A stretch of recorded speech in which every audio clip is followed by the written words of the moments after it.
In this tutorial, I'll show you how to make a Telegram account. First, locate the Telegram icon on your mobile phone after you download it. After opening the Telegram app, you have to click the Start Messaging button to start making an account on Telegram.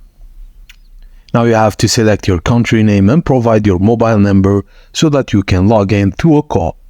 After providing country, name and mobile number, click on the arrow to move towards next step.